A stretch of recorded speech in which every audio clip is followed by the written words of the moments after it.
This particular session will be on managing land leases. My name's Allan Vyhnalek. I'm the Extension Educator in Columbus, Platte County, Nebraska. And just a little bit about me before we get going on this topic. I'm a Dorchester, Nebraska native. Grew up on a farm there. My brother farms, family farm that I grew up on. University of Nebraska grad, and then in the 80s primarily taught at the College of Technical Agriculture out of Curtis, Nebraska. And then for 13 years was in Iowa working for Iowa State University Extension in Grundy County, and that was primarily through the 90s. And in 2001 moved to Columbus, Nebraska to be in this position in Platte County. And primarily now concentrating on working in farm management and ag economic issues. And this managing land lease topic comes from you, the producers and the landowners, because of all your calls over the last 6, 7, 8, 10 years, that I'm able to put this information together for you because these are the questions that you've asked me about. Happy to do that, and here's our topic on managing land leases. So our topics for this session will be current values of both land and current values of cash leases, at least according to a couple of different surveys. I want to talk about surveys and how that relates to what information we get from places like the coffee shop. I'm not going to be critical of that, but I want to talk about what the differences are.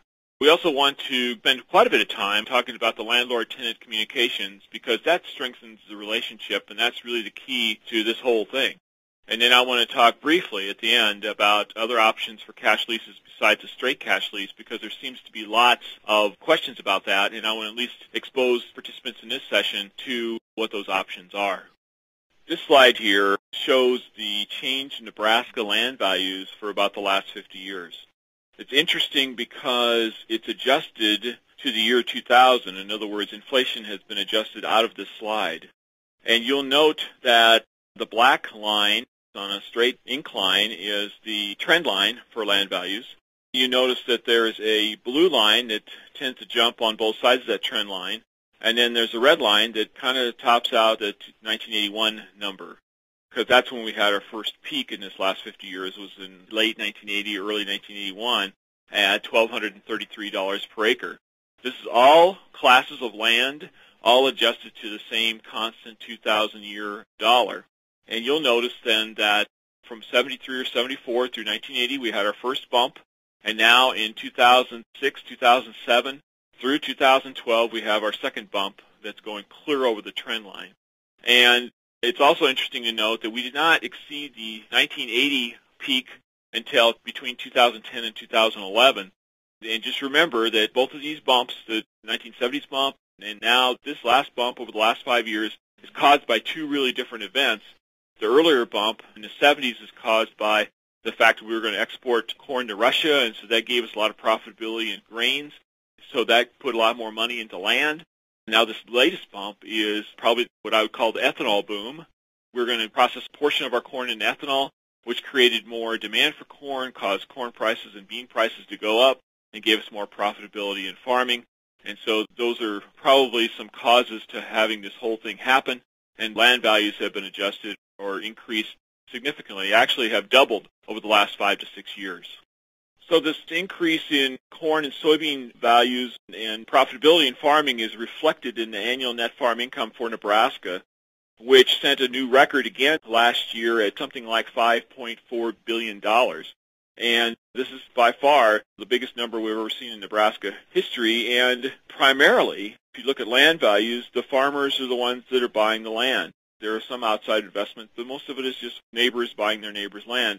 And so this is where the money's coming from. And the other news here, I don't know if it's good news or not, is that this profitability has caused land to be more in demand.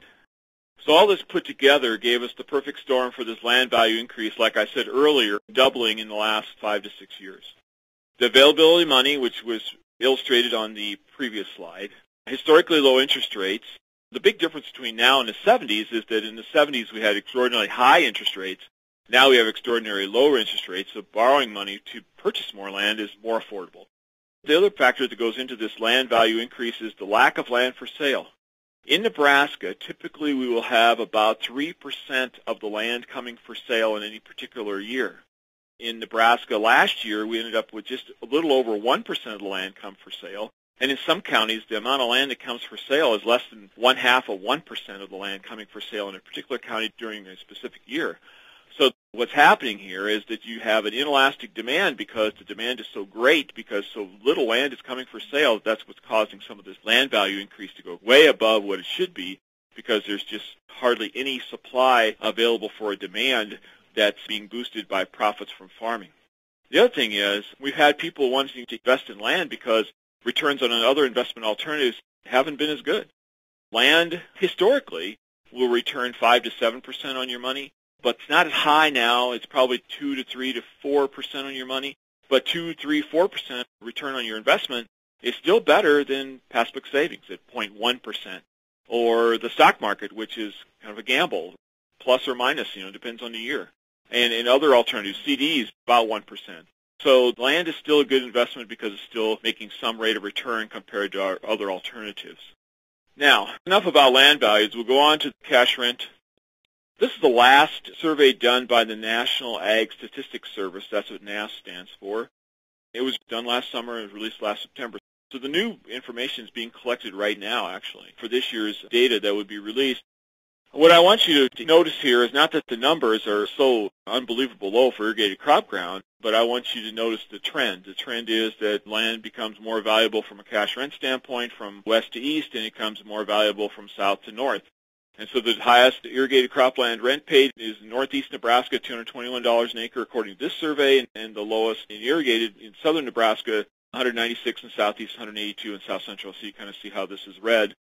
But just notice the trend. You'll think that the number is incredibly low, and it is relatively low. There's no question about that.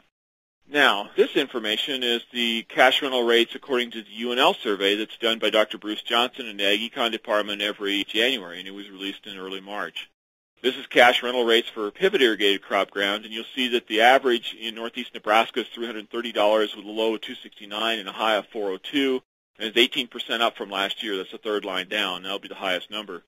You notice that in southeast Nebraska, for instance, 2012 average is $305 per acre. At the bottom line, it ranged from $247 to $363, and it was a 19% increase from the year before.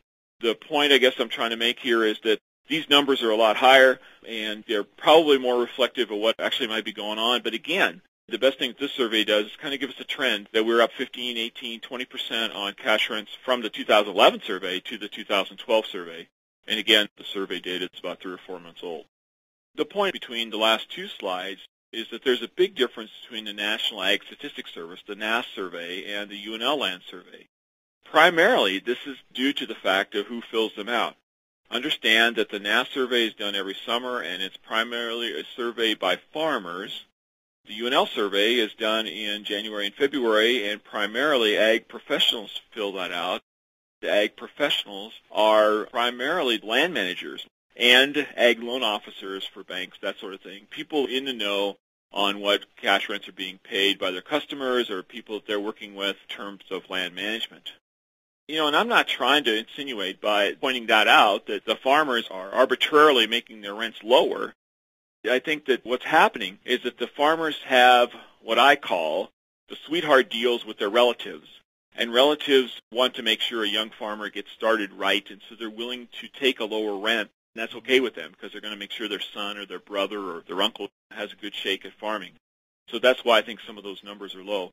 I think those numbers are also low in those sweetheart deals because the brothers and the sons and the dads and all those grandsons that are farming this land also do functions on that land that would be considered landowner costs, and those landowners are just giving them credit for taking on those expenses that are normally passed on to the landlord. So they don't pay market value rent because they're doing work of the landlord on that piece of ground because it's a relative. But the big thing with these surveys is please use them as a way to look at the trends. Don't worry about the actual rent values. And I suggest that instead of worrying about surveys, that we set rent on land productivity. What we have going on is survey data, and I've explained the differences between the two surveys. And then the other set of numbers that's kind of out there that I need to address is this coffee shop or socialization data that comes available to us as we get together in places where we have a cup of coffee and visit with each other about what's going on. And those socialization numbers about what's happening with cash rents tend to be higher than what we have in our survey. And I want to explain that. One case, those numbers are higher because the people in the coffee shop like to tell the topper stories.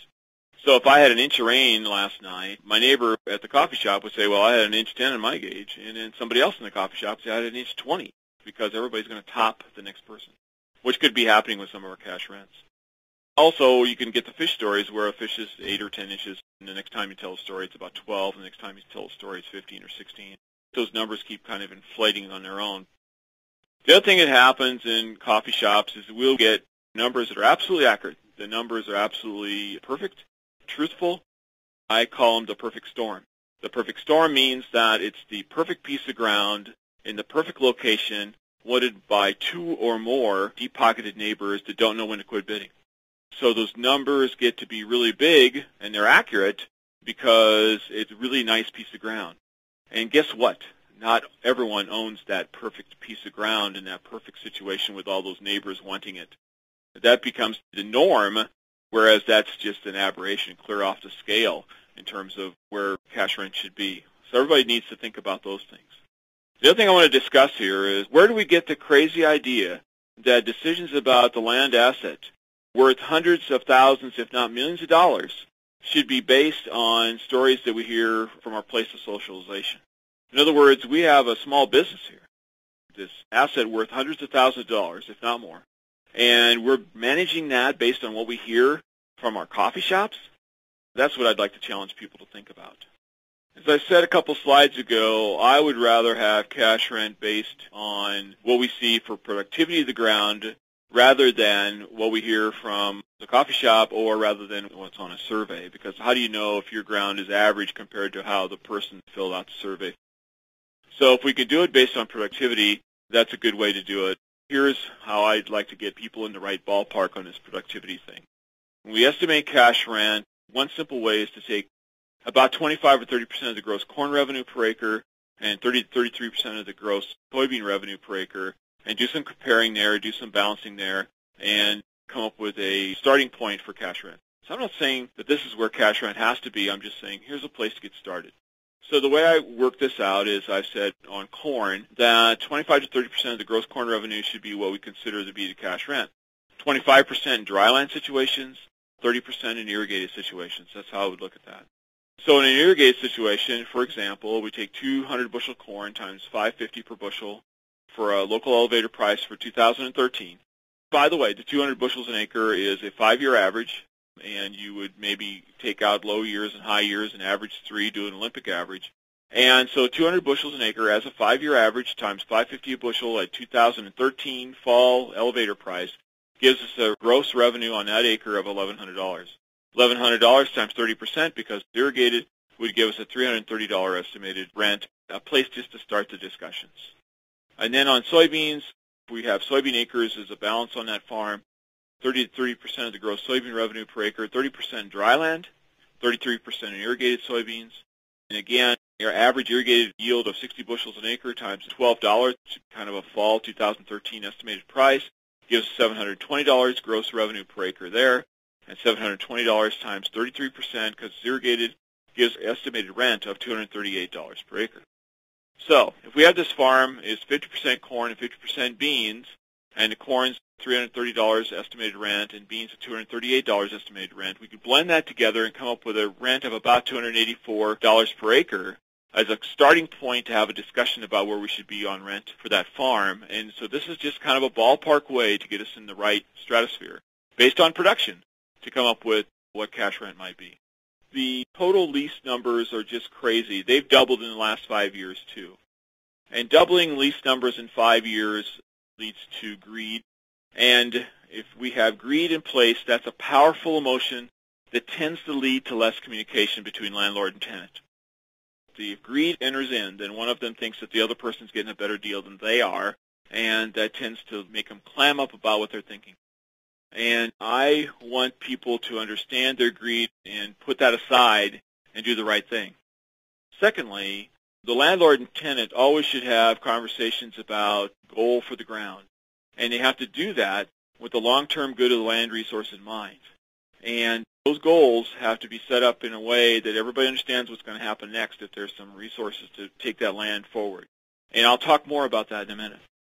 Then the other part of this in terms of being good for both the landlord and the tenant is we have to have an adequate return from the investment for both the landlord and the tenant. From the landlord side, using the realistic land values. Not all land is $10,000, $12,000, $14,000 an acre. They used to use realistic land values. And everybody has to understand who's taking the risk. In a straight cash lease, the risk is taken primarily by the tenant. So the tenant gets the reward or consequence for taking that risk. In 2011, primarily tenants got the reward for taking that risk. In 2012, in dryland corn in eastern Nebraska, the tenants are primarily going to get the consequence of taking that risk because the yields don't look like they're going to be very good this year. So if we understand those things, that take us a long way to eliminating some of that greed that can cause problems. On the previous slide, I said that we have to have a common set of goals for the land resource based on a conversation that's held between the landlord and the tenant. So now we're looking at an aerial view of a farm. On this particular farm, they're sketched in about 7 acres where new CRP is being installed. And Conservation Reserve Program acres are being put in land that is pretty highly erodible, steep slopes, a gully, if you will. And that's being seeded to grass so that we make better job of conserving the soil, we'll have some wildlife habitat, and just do the right thing for that farm resource. And this is an example of where the tenant and the landlord agreed that's what should happen next with that farm, and they went ahead and implemented that strategy of putting in that permanent CRP. And this happens to be the farm that I own, and my brother installed the CRP, so you'd know that we're giving that some thought too. As we continue this discussion about lease communications, I think there's some things that both the tenant and the landlord need to talk about, and from a tenant standpoint, I'm going to talk about that first on this slide. The tenant needs to communicate with their landlord lots of things. And just because they're doing a cash lease, they think, oh, I don't have to tell them anything, I just have to pay them. No, that's not necessarily correct. You probably better give them some input on what's going on all the time. As a matter of fact, I know most of those landlords. Most of those landlords are our parents, and they grew up on that farm. They farmed that farm, and they love having that information. So please don't leave them out of the loop. Please let them know what's going on.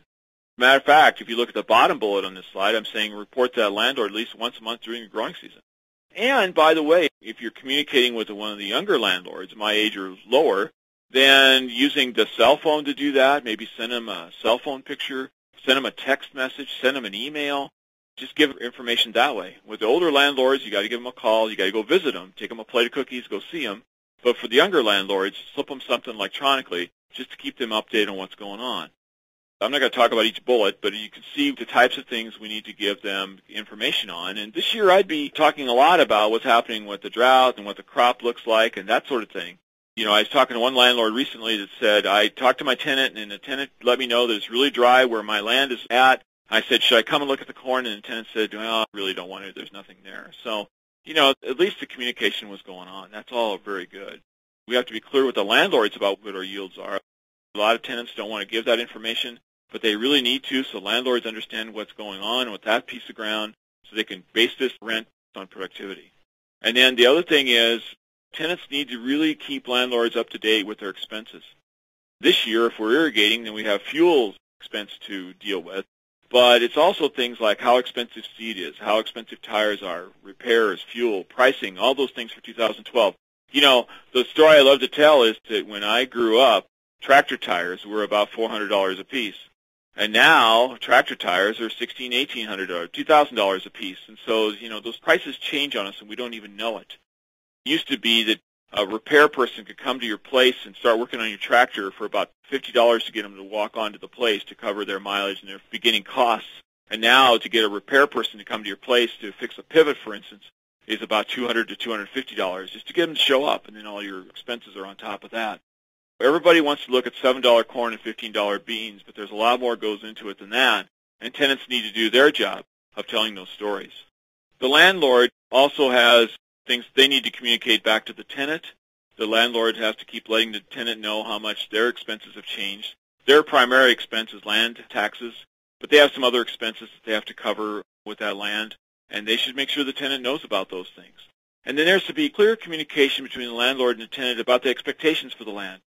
typically the landlord is a widow and her husband farmed, and they lived on that farm, and now she's moved into town, her husband's passed on, and she'll call and say, my tenant just doesn't do it like my husband did. And specifically, one story was one lady said, my tenant won't mow the road ditches like my husband did. My husband mowed the road ditches from the edge of the field all the way out to the edge of the road, and that looked great. And now my tenant won't do that. And I just simply said, have you asked your tenant to do that? And she says, no. I said, well, then ask him. And as luck would have it, she called back to ask some more lease questions a couple of months later, and I said, did you have that conversation with your tenant about mowing the road ditches? And she said, yeah, I did. I said, how'd that go? She said, great. He's more than willing to mow the ditches as I've asked him. He just didn't know what I wanted. And so we have to be clear about those things.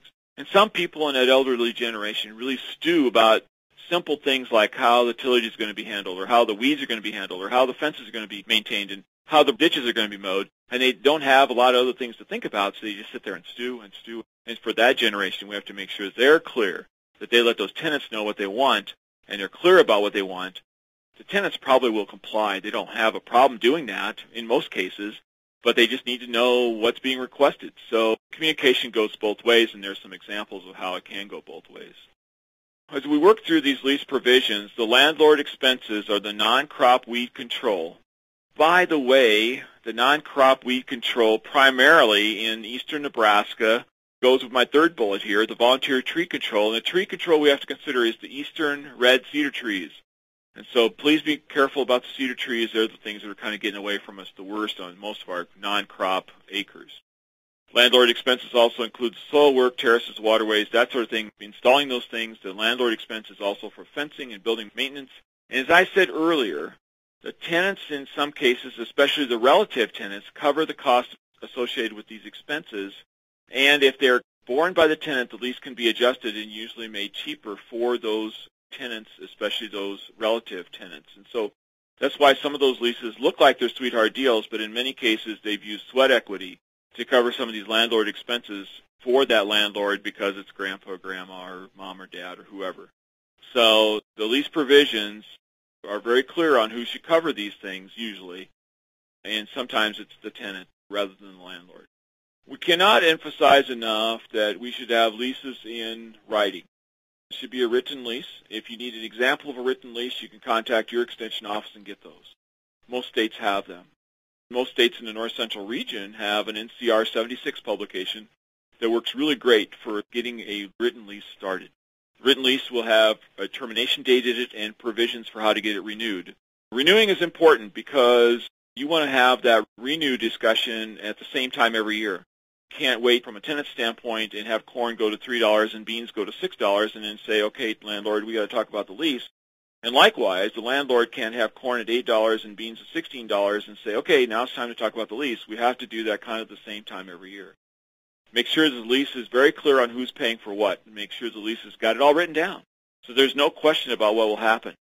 The next generation is in peril without a written lease, and it mostly has to do with who's paying for what. So please make sure that this is all written down. Like, for instance, it's important for my brother and I to have a lease because he's farming my ground, and we have had this conversation and know exactly who's paying for what, but if it's not written down, then if I happen to pass away and my son and my wife have to take care of this and go to talk to my brother about what's going on, if it's not written down, they might question what he's saying about who paid for what and how that was handled. So it's very important to have a written lease. If you do not happen to have a written lease, the termination deadline in Nebraska for letting someone know that the lease is going to be renegotiated or terminated is the end of August, before September 1st. And there's specific rules about that. You have to do it as a registered letter and some other things, so make sure you contact an extension office or call me. I'll be glad to visit with you about those things so we get that done properly. As I've already mentioned, there's very good reasons to have leases in writing. It's especially important with relatives to have leases in writing, and I kind of gave that example already. But there's also some things that are happening in terms of generational value differences that's very important to recognize and understand.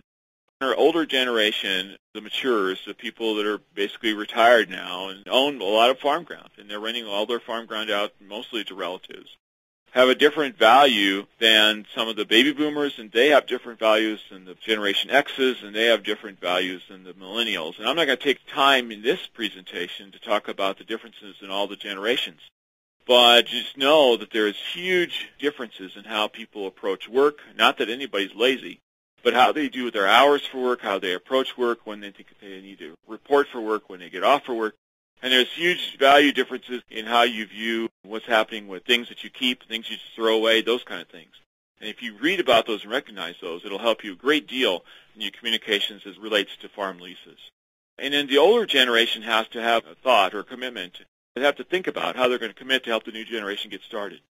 And then finally, everybody has to understand that we have to think about how we're going to make a commitment or support our rural community. We want to set up ways that we can use some of that farm asset to support our local school, our local library, our local 4-H club, whatever we think was important to support in that local community. It's something we have to think about. And as we leave our legacies on to the next generation, which is kind of an estate planning point, we have to think about how we're going to support that local community as it goes into the future. As we move forward and finish this presentation up, I want to review what we just got done saying.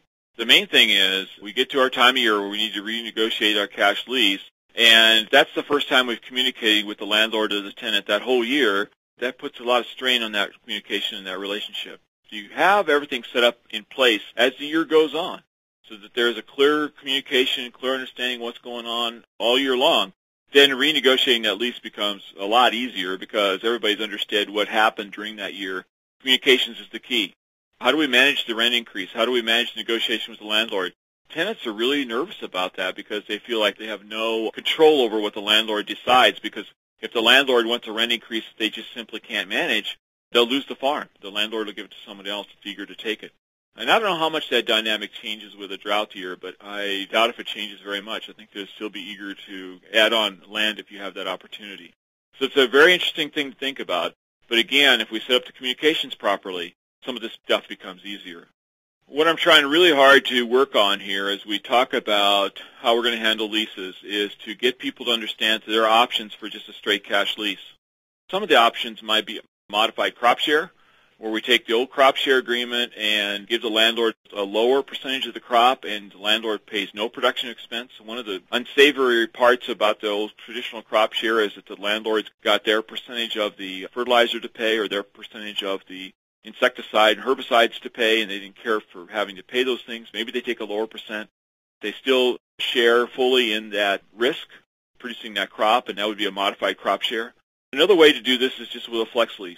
You can flex lease based on price, you can flex lease based on yield, or you can flex it on both price and yield.